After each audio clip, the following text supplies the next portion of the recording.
that's super specific. And so I don't know did he just leak this? Is this a confirmation that this is coming? I don't know. We'll see.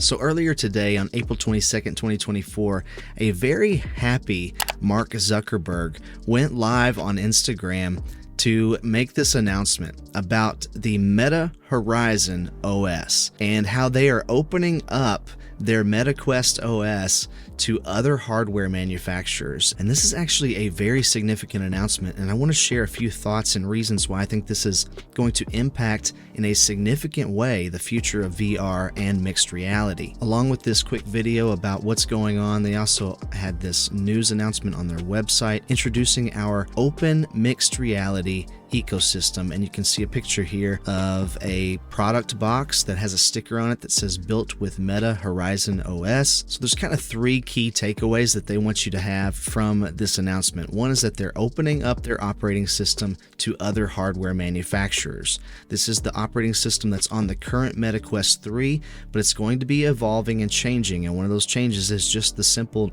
marketing change and renaming it the Meta Horizon OS. And my first thought with that is, are they going to quit making hardware themselves? And I don't think that that's the case. I think that what's happening here is that they've been pushing hardware and software for many years now, and I don't think they've seen the market growth that they had expected when they've invested all this time and money into this technology. And I think that they're realizing that they need the help of other hardware manufacturers to push this market forward and make it a more standardized thing within our everyday lives, much like the smartphone has become in most people's lives around the world. And the best way that they can do that is by opening up their OS and giving people a quality OS experience across the board, no matter what hardware platform you are on.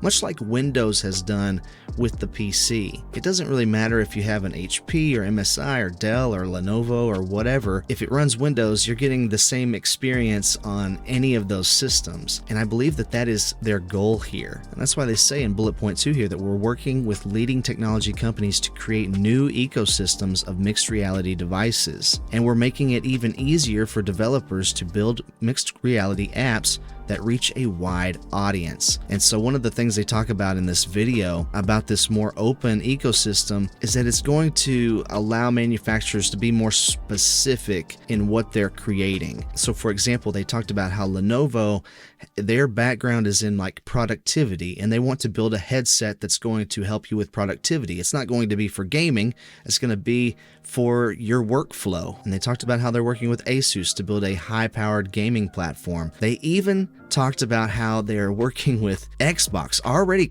He says they are currently working with Xbox to build something where you would buy a headset that comes with an Xbox controller and Game Pass so that you could play on a huge screen right out of the box. All right, some updates on the Metaverse today. We are releasing Meta Horizon OS, our operating system that powers Quest virtual and mixed reality headsets, and we are partnering with some of the best hardware companies out there to design new headsets that are optimized for all the different ways that people use this tech. Now, in every era of computing, there are always open and closed models. With phones, Apple's closed model basically won out. Phones are tightly controlled and you're kind of locked into what they'll let you do. But it doesn't have to be that way. So there's this quick dig at Apple and their closed system. That's fine. In the PC era, the open model won out. You can do a lot more things, install mods, you got more diversity of hardware, software, and more. So our goal is to make it so the open model defines the next generation of computing, again, with the metaverse, glasses, and headsets. That's why we're releasing our operating system so that more companies can build different things on. We've been building Meta Horizon OS for about a decade. We started building it off Android, and while it's still compatible, we've now built it into a much broader and more capable mixed reality and spatial computing OS. So it's interesting that even though he took a dig at Apple, he used Apple's terminology of spatial computing. But this is just so interesting. Basically, you know, what started as an Android-based OS, he's saying that we've built it up, and this is going to be more than just a fork of Android. The key ideas behind Meta Horizon OS are feeling of presence with people, no matter where you physically are, bringing digital objects like huge screens into your physical space, navigating and interacting with virtual spaces. That's Asgard's Wrath 2. It's a really good game. And supporting developers and creators and building all these new apps and experiences. I think that's such a funny clip to pick with to show off mixed reality, is showing that, yeah, I can fill my living room with a bunch of pink balloons. I don't know why that cracks me up so much, but mixed reality is crazy. And I've been saying this for the last 3 months since I got my Quest 3, is that I don't think VR is necessarily the future of gaming, but mixed reality is mind-blowing. It is just so cool, the stuff that you can do. And honestly, in a time when gaming has become really honestly kind of stale and a little bit boring, I just don't think that this PS5, Xbox Series X generation, it just hasn't been very exciting. I mean, let's be honest, there just haven't been, games have been few and far between, and most of them feel kind of like we're just playing the same thing over and over again. And of course, there's always standout games that come out, and I'm not talking about those, but over the last year or so, I've found myself really going back to a lot of retro games that I grew up with, and playing those again and having a blast because they were more creative and original and brought new ideas to the table. And then in January, when I bought the Quest 3, that really has reinvigorated my love of gaming in a lot of ways, because a lot of the games on there are just like a breath of fresh air. The creativity is back. There's something new and fresh about it. And a lot of those games that I've found to be fresh have also been mixed reality games. And so I really do think that mixed reality is not only going to be a huge part of gaming's future, but of even computing and productivity's future. You can do all this on Quest today, but now we're also working with Lenovo, Asus ROG, Xbox, and more to build headsets that are going to be designed for specific use cases. Okay, so we are already working with, that is currently, presently, at this time, working with, those are some 3 pretty big name drops that he just mentioned, and especially for gamers, like Xbox is going to stand out there, and I guess Asus, Republic of Gamers, that's going to stand out as well. There's been a lot of rumors about Xbox coming out with some new hardware this year, and now I have to wonder, is this it? Is Xbox working on a VR headset that's going to come out running Meta Horizon OS? So you can imagine a lightweight headset that pairs with your computer on your desk to provide the best work experience, whether you're at home or anywhere else you go. Or you can imagine one that's fully focused on watching immersive entertainment like movies and videos. Okay, so I've done both of these things. I've worked on my Quest 3 and I've watched movies on it. And in fact, I've even recently found myself stuck watching old episodes of Matlock just on a huge screen or a seemingly huge screen. Obviously it's virtual. What a weird show to get stuck on, but I watched 3 episodes in a row and couldn't pull myself away. It was so fun to watch that old show. But like I said, I've also done some work on the Quest 3 using virtual screens, and I gotta admit, it's not a bad experience. And so if these companies can make it even better, because the Quest 3 is trying to be an all-in-one device, but if you've got a specific company with a specific goal, and let's say you just can leave your headset at work on your desk and you come in the morning and you put it on, and bam, you're in a virtual environment with maybe 3 or 4 displays all around you, and you can spread out your work and have your email over here and your messages over there and your spreadsheet here and whatever you're working on, programming or whatever, in a different space, and you're looking all around and you can move between those screens flawlessly. I mean, that's pretty cool. And I don't know if you've looked at monitors recently, but a nice monitor can honestly cost you upwards of over $1,000. If you can have that in a cheap, low-powered, battery-powered device that's lightweight and doesn't take up hardly any space, I don't know. It's an intriguing proposition. Let's just say that. Highest resolution OLED screens, or think of one that's fully optimized for gaming with support for all kinds of different peripherals and haptics. You can imagine one that's designed for exercise, that's extra light with sweat-wicking materials. That's another thing that's really surprised me about the Quest 3 is how many exercise apps there are on the Quest store, which is now going to be the Horizon store, by the way, there are both virtual and mixed reality workout apps. But the Quest, it's not heavy, but it's not necessarily lightweight either. And so, it's going to absorb all of that sweat into the band. A moisture wicking band with a lightweight headset that's specifically designed for exercise, I think honestly could be a big hit. Like, there's so many exercise apps that I can't imagine people are still building those if they're not being purchased and used. So somebody's making money on those. And a headset dedicated to that could be maybe not quite as big as the Apple Watch has been, but who knows? Or maybe just a version that comes out of the box with Xbox controllers and a Game Pass so that you can immediately just start playing on a big screen anywhere you go. I gotta pause here because this is interesting. I mean, that almost looks like it is a product. It looks a lot like a Quest 3, but just with black plastic and green trim in that Xbox green. And that just has, and you're looking at, I don't know, looks like Halo Infinite maybe there. I can't quite tell. But that to me just says we've been working on this. It's so specific to Xbox and the Xbox color scheme. I've used the Xbox Game Pass app on the Quest 3, and it's a pretty good experience. You have to connect an Xbox controller over Bluetooth to the headset, and then you can play. But the app itself is kind of basic. It's very simple, and I wish they would put a little more effort into it, but maybe they haven't because they're working on their own headset and they want that to be what you buy and play on. I don't know, but I think that this screenshot right here is very interesting, seeing that Xbox screen and specifically mentioning them by name, not just being generic about it, but very specifically. Imagine an Xbox where you can purchase a headset with a controller in the box and play wherever you go on a big screen. That's super specific. And so I don't know, did he just leak this? Is this a confirmation that this is coming? I don't know. We'll see. We're also, as part of this, going to be opening up our store to give you even more options to use whatever experiences you want. So whether they're on Steam, Xbox, Cloud Gaming, our own App Lab, or even Google Play, if they're up for it, our philosophy is that we want you to be able to run content on Quest or any Meta Horizon operating system headset. This right here is probably, in my opinion, the biggest part of this whole announcement. The fact that they are ready to put other storefronts, digital storefronts, on Quest, or on, the Meta Horizon OS, other than their own store, is blowing me away. And I've been thinking this for several weeks now, probably maybe even up to a couple of months now.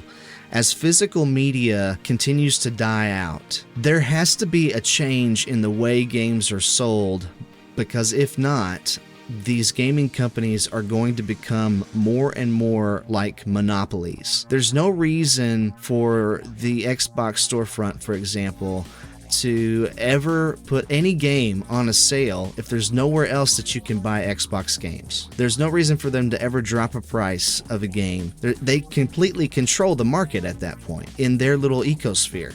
And so by opening up, and Phil Spencer actually alluded to something like this a month ago or so, where he was suggesting that maybe we could put the Steam store on Xbox or something like that. And I think that is the only way to move forward in gaming if physical media sales are going to be completely done away with. And so I wasn't expecting someone to make an announcement like this anytime soon, especially not today, and especially not Meta to be the first one to make this call and to go in this direction. But it sounds like you're going to be able to bring over your Steam library and other game libraries that you've purchased from other stores over to Horizon OS.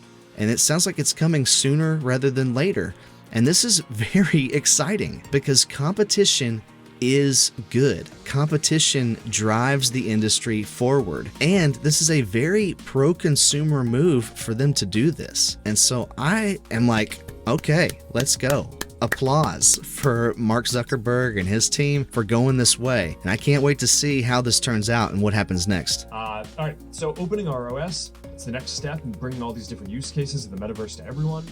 It's probably going to take a couple of years for some of these new products to start launching, but I'm really excited to get started on this next chapter. So that is important. I'm glad he said that. It's important to know, like, he's not saying, okay, this stuff is coming out in the next 6 months. It could be a couple of years before we start to see these products. But this is just really an announcement today saying, hey, this is the direction that we're going in, and we want you to know that this is our new philosophy. We're opening up the ecosystem.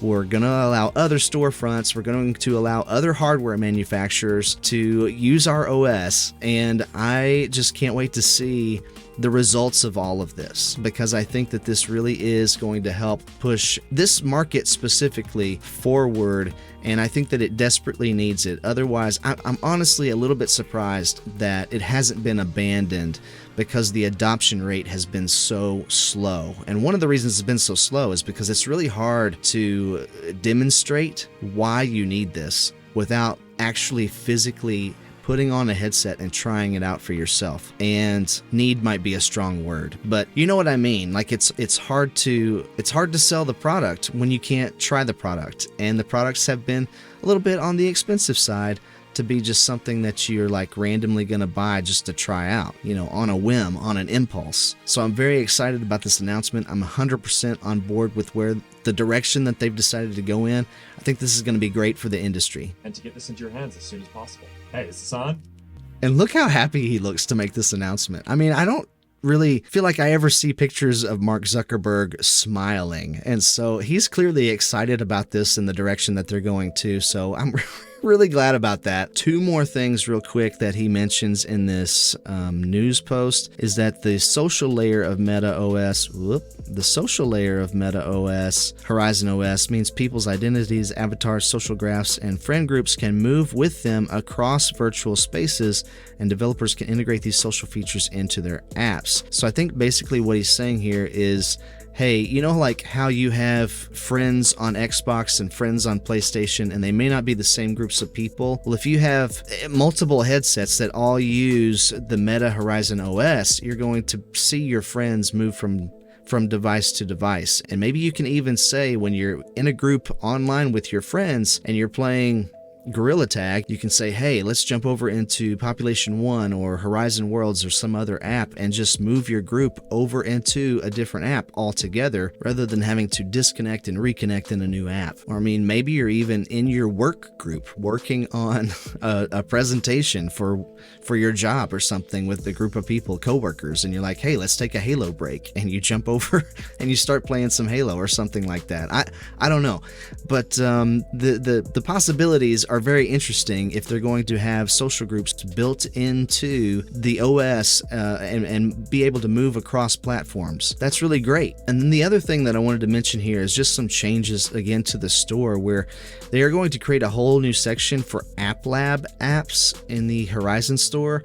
And this is really great because those apps were really hard to find before, and it was hard to promote those as a developer until they were a part of the actual store. And there's even been some apps that have been stuck in App Lab for an extended period of time, and they're hard for them to move over to the store. So there's going to be a whole new way to find App Lab games and apps. But also right down here where it talks about, let's see, mobile developers create mixed reality experiences. And so they're trying to bring mobile apps and mobile games into mixed reality as well. So, I mean, I'm not a big mobile game player. I don't play Candy Crush, but there's a lot of people that play Candy Crush and Monopoly Go. Those games make a lot of money. So imagine you're working on an email in a window in front of you, but then over to the side, you've got your Candy Crush or your Monopoly Go over here, and you make a move, and then you pause and you go back to your email for a bit, and then you go back over to Candy Crush for a bit. I don't know, there's just a lot of possibilities here, and it could be all in front of you in a virtual space on huge screens. And really, you just, until you've tried it, you can't understand the potential that this has. It really does continue to impress. And again, I've only been using VR for about 3 months, but in that 3 months, I have seen numerous improvements being brought to the Quest 3, to the Quest 3 OS. They're continuing to refine and just make things work better. It's really one reason why I have postponed making a review video of the Quest 3 itself, because they continue to make improvements, and I want to point out those improvements in that review whenever I finally get around to it. So if they can open that up and bring that to other hardware manufacturers, this is a win for everybody. And in this video, he really talks about, I think, about 5 different possibilities for headsets, and those are just, he almost talks about them like those are just ideas off the top of his head. And I'm sure that they're not. I'm sure that this is scripted somewhat, but I don't think it stops at 5. I think that there are probably dozens, if not hundreds, of different ways that you could specifically use mixed reality for specific niches. And we're just gonna have to wait and see what manufacturers come up with. But the next couple of years is gonna be crazy for VR and mixed reality specifically. And I think that that's the big push here right now. But what do you think about all of this? Let me know in the comments below. Don't forget to like, subscribe, and share this video with a friend. It really does help out a lot. Stay kind and encouraging out there, and I'll catch you on the flippity flip.